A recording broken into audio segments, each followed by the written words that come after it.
Paunawa, ang lahat ng nakapaloob sa kwentong ito, ay pawangkathang isip lamang, at hindi tunay na nangyari. Salamat po.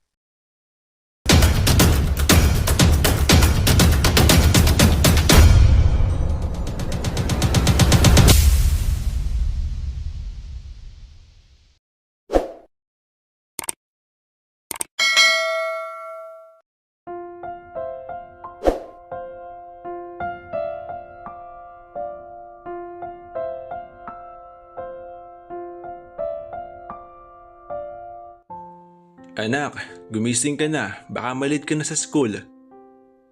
Tawag ni Caberto kay Ezekiel na umagang iyon.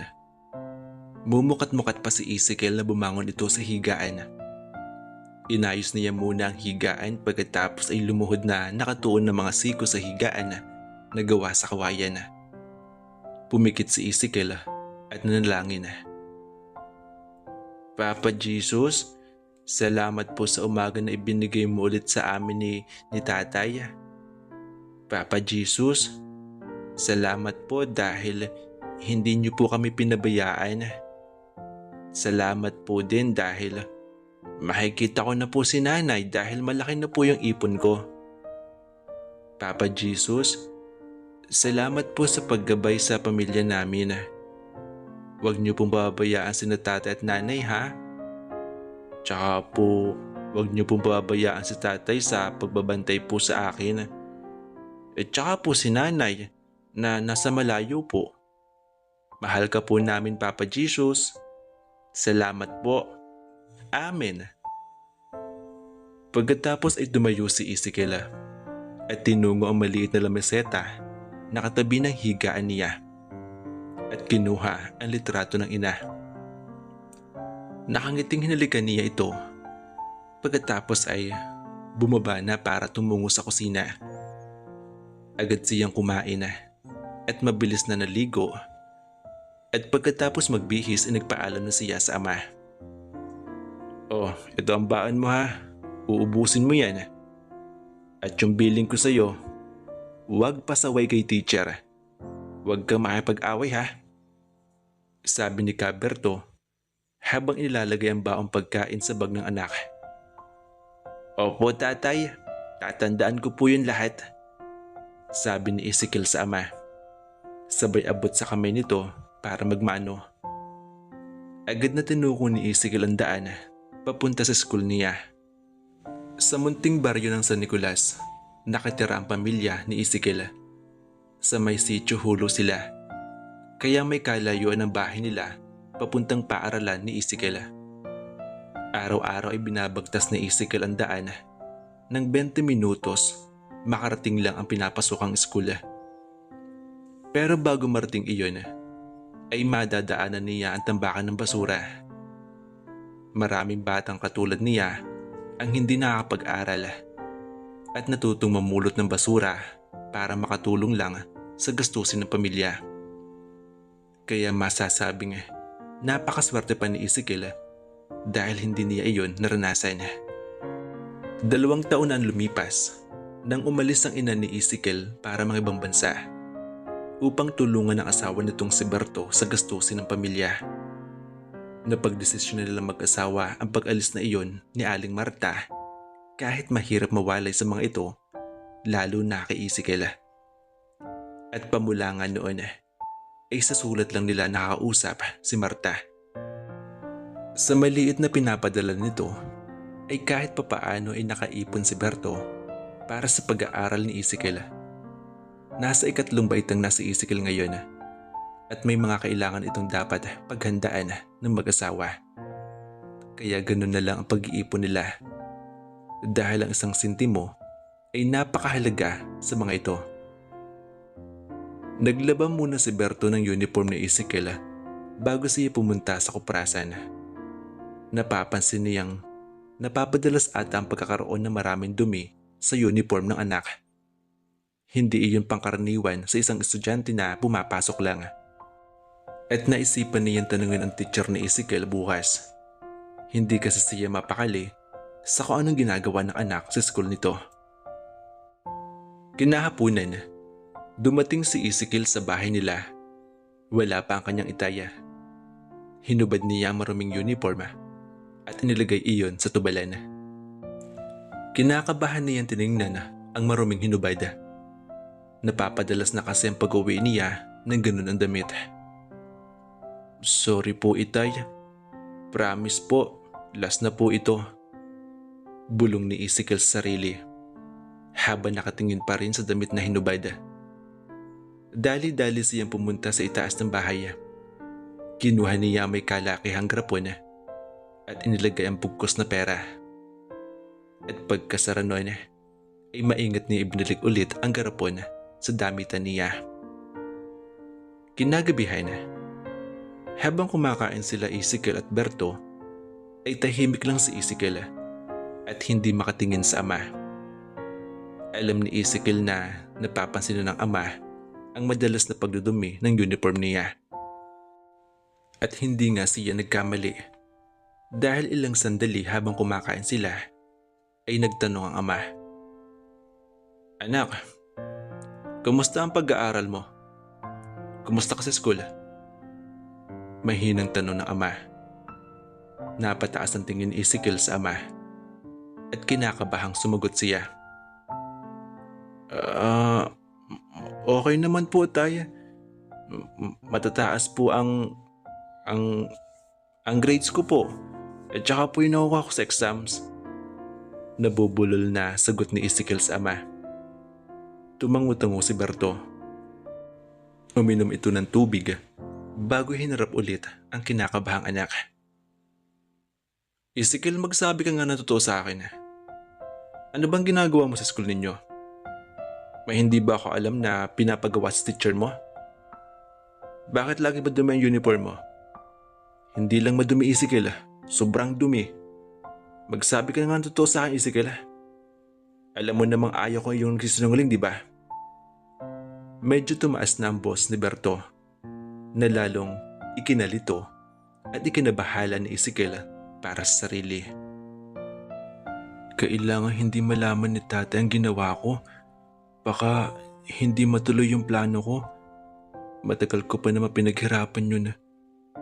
Bulong ni Ezekiel sa isip habang napapikit. Napamulat ulit siya na magsalita ulit ang ama. Ezekiel, may tinatago ka ba? Nakakunot na ang noo ni Berto ng oras na iyon. Medyo may diin sa bawat bigkas nito.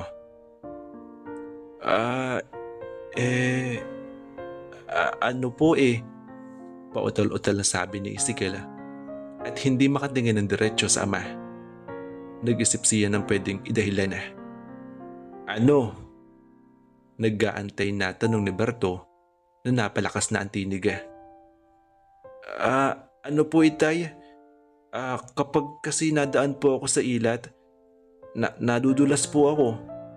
Tsaka minsan po, nadadapa po ako kaya nadudumihan po yung uniform ko. Pero promise po, itay, last na po iyon, mag-iingat na po ako. Mahabang paliwanag ni Ezekiel at binigyan ang tono ng paninigurado para makumbinsi ang ama. Alam niyang masama magsinungaling, pero naipangako niya sa sarili kanina na huli na iyong gagawin niya. Tay, maglilinis na po ako ng katawan. Inaantok na rin po kasi ako . May pag-inat at hikab si Ezekiel pa para ipakita sa ama na inaantok na talaga siya. Wala naman nagawa si Berto kundi tumango. Sinundan lang nito ang papalayong anak at napapailing. Nababahala kasi si Berto para sa anak. Ayaw niyang naaapi ito o kung ano-ano ang pinapagawa sa school ng teacher nito. Kaya gano'n na lang ang pagkukumbinsi sa anak kung ano ba talaga ang dahilan ng palagi marumi nitong damit. Maagang gumising si Berto kinabukasan. Kahit walang pasok ang anak, ay kailangan niya maging maaga para sa araw na ito. Kailangang maaga siya makatapos sa kuprasan dahil may kailangan siyang puntahan pagkatapos niyon. Ipinagluto muna niya si Ezekiel ang pagkain nito hanggang tanghalian. Pagkatapos kumain, ay umalis na si Berto. Nagising si Ezekiel sa tahol ng alagang aso. Bigla siyang napabangon. Ito kasi ang araw na iniintay niya. Katulad ng nakagawian, inayos muna niya ang higaan bago nagdasal. Papa Jesus, salamat ulit sa isang napakagandang umaga po na ibinigay niyo po sa amin ni Tatay. Kayo na po ang bahala sa amin sa araw-araw po. Gabayan niyo po ako sa gagawin ko mamaya. Mahal ka po namin, Papa Jesus. Salamat po. Amen. Pagkatapos manalangin ni Ezekiel, ay kinuha niya ang garapon na puno ng pera. Ngumiti siya. Bago siya bumaba, ay hinalikan uli niya ang picture ng ina. Hindi na naabutan ni Ezekiel ang ama. Pagkasi Sabado at Linggo, ay maaga ito para sa nag-iintay na trabaho. Sabado noon, kaya wala siyang pasok sa eskwela. Tinungo niya ang hapagkainan. Nakita niya ang pagkaing niluto ng ama. Agad siyang kumain at mabilis na naligo. Ilang sandali pa, ay tinungo na niya ang shop ni Mang Rene. Patalon-talon at pakanta-kanta pa si Ezekiel habang tinatahak niya ang daan patungo kina Mang Rene. Nadaanan niya ang tambakan ng basura. Tumigil siya ng ilang minuto doon at pinagmasdan ang mga kapwa batang naroon. Nang nakita siya ng mga ito, ay kinawayan siya at gumanda rin naman siya ng kaway sa mga ito. Isang malawak na ngiti ang iniwan niya sa mga ito bago umalis. Nagpatuloy siya maglakad papunta kay Mang Rene. Nang matanaw niya ang shop na matanda, ay agad siyang tumakbo at idinikit ang mukha sa salamin. Nagniningning ang mga mata ni Ezekiel ng oras na iyon. Sa wakas, mapapasa kanya na rin ang matagal niyang gustong makuha. Nakita siya ni Mang Rene at nakangiting lumapit ito sa kanya. "O Ezekiel, kumusta? Ano, bibilhin mo na ba?" Tanong kay Ezekiel na matandang lalaki. Sa katuwaan, ay hindi na nakapagsalita si Ezekiel na malawak ang ngiting napatango na lang sa matanda. Kinuha ni Mang Rene ang bagay na iyon sa iskaparating bubog at ibinigay iyon sa kanya. Agad na inabot ni Ezekiel ang garapong punong-puno ng pera. Nang maayos ni Mang Rene ang binili ni Ezekiel, ay agad nitong inabot iyon sa bata. Tuwang-tuwang niyakap ni Ezekiel ang binili niya at nagpaalam na sa matanda. Agad na tinahak ni Ezekiel ang daan pauwi sa kanila. Wala pa si Caberto nang marating ni Ezekiel ang kanilang bahay. Agad niyang tinungo ang hagdan paakyat sa kwarto niya at binuksan ang kahon. Kinuha ni Ezekiel ang laman at agad iyong binuhay. Maluha-luha siya nang masilayan ng ilaw na nagmumula roon. At dahil sa tuwa ni Ezekiel, ay hindi niya namalayan ang pag-uwi ng ama. Nagulat pa siya na magsalita ang ama sa likuran niya. "Ezekiel, ano yan? Saan mo kinuha yan? Kanino yan?" Sunod-sunod na tanong ni Berto sa anak. Nawala ang pagod ni Berto at napalitan iyon ng galit. Kaagad na hinaklit ni Berto ang bagay na iyon kay Ezekiel. Itay, wag po kayong magalit." Nagsimula na umiyak si Ezekiel. Binili ko po yan. Hindi ko po. Paanong binili, ha?" Paggalit na putol ni Berto sa sasabihin ng anak. "Paano ka makakabili nito? Kamahal nito."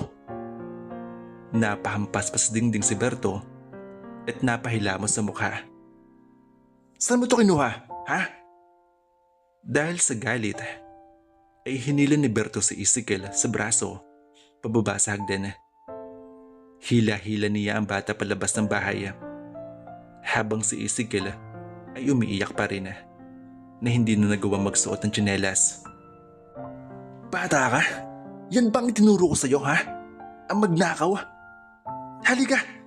Ibalik natin sa may-ari at humingi ka ng sorry doon. Galit na wika pa rin ni Berto.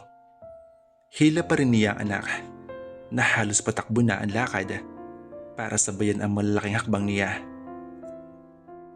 Itay, hindi ko po ninakaw yan. Pakinggan niyo naman po ako. Nagmamakaawang iyak ni Ezekiel sa ama. Pero tila bingi si Berto sa pakiusap ng anak. Nang nasa tapat na sila ng tambakan ng basura, ay natisod si Ezekiel. Kaya nabitawan ni Berto ang anak na pabagsak na natumba.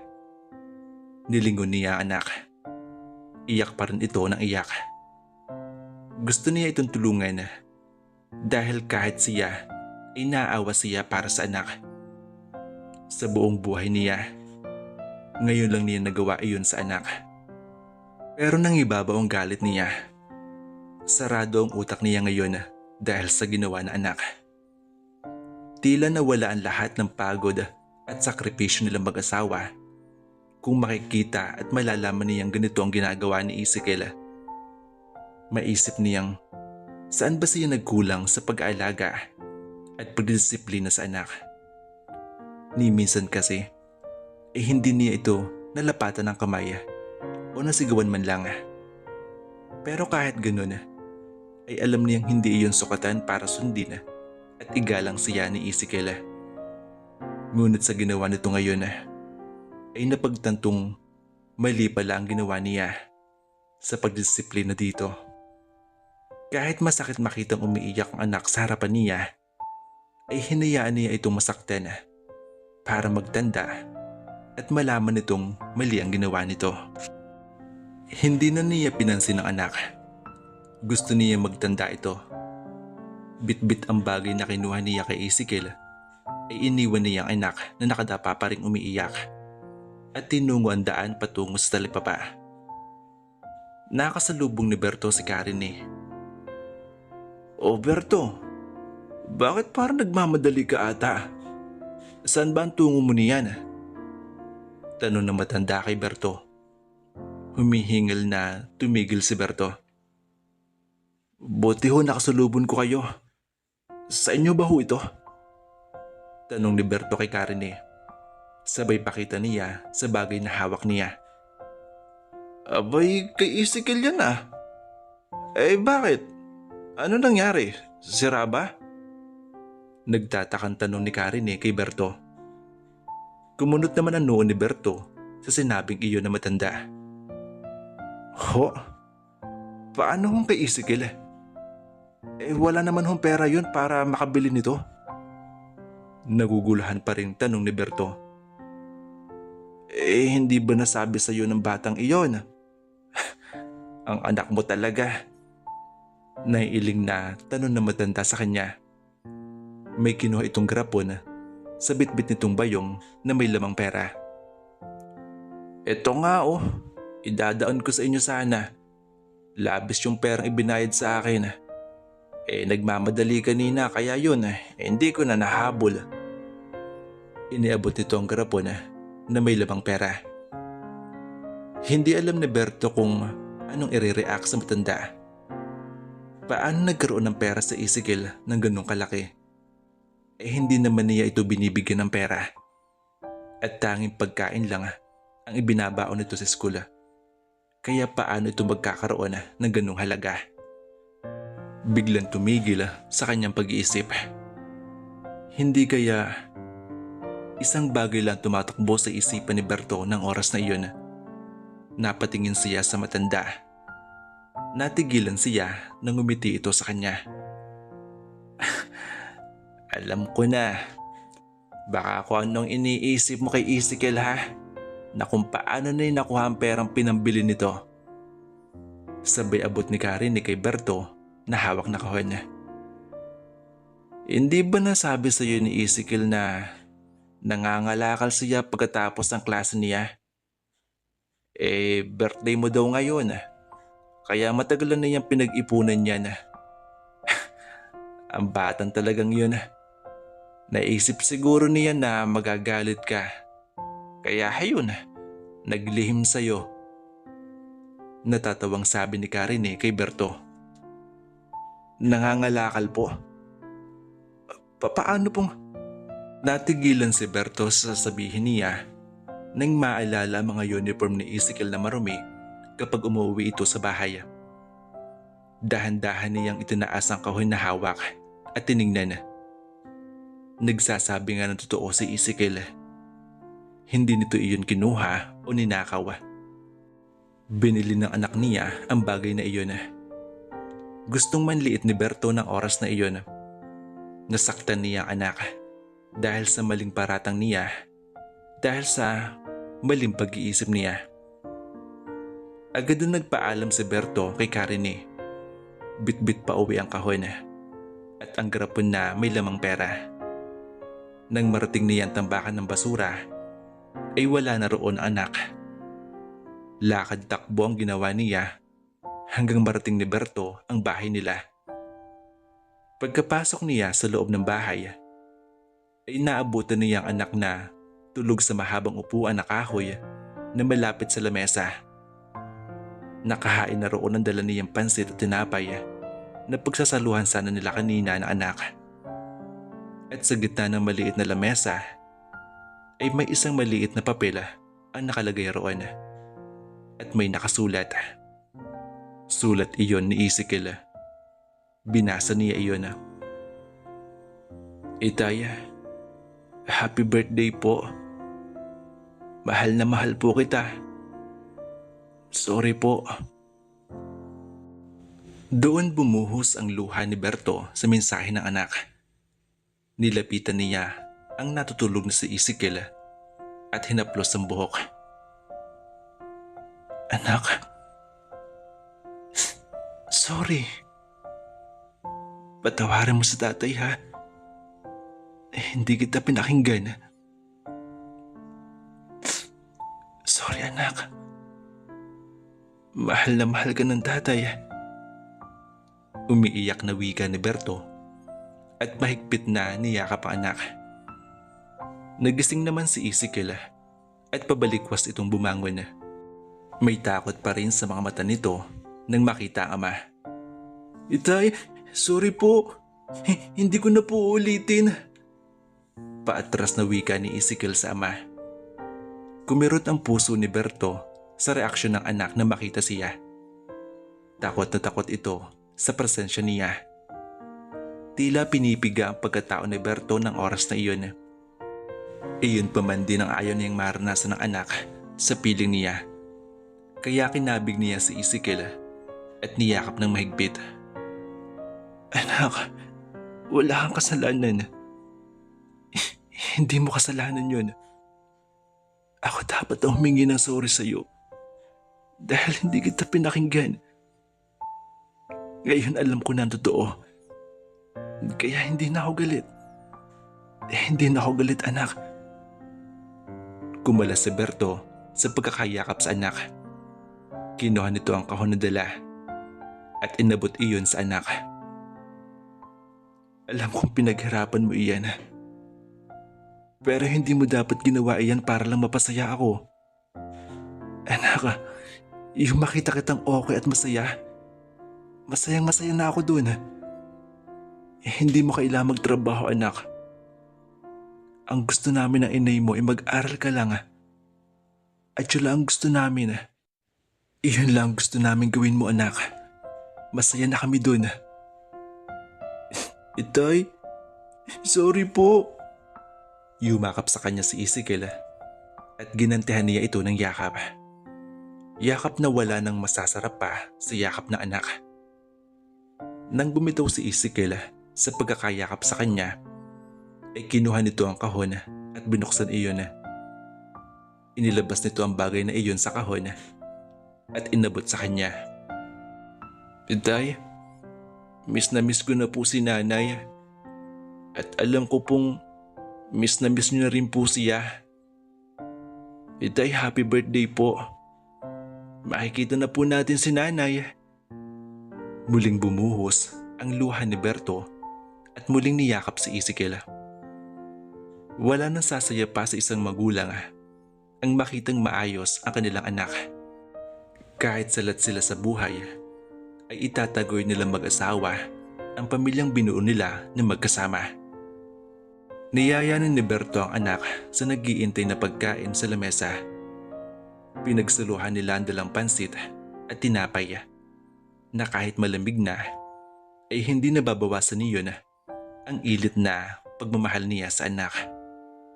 At bukas, makakausap na niya at makikita ang nasa malayong asawa gamit ang cellphone na binili at regalo sa kanya ng anak niyang si Ezekiel. Maraming salamat po sa patuloy niyong pagsuporta sa Ace TV at sana may aral kayong natutunan sa kwentong ito. Muli, maraming salamat po at hanggang dito na lang ang kwentong ito. Hanggang sa muli, kaibigan.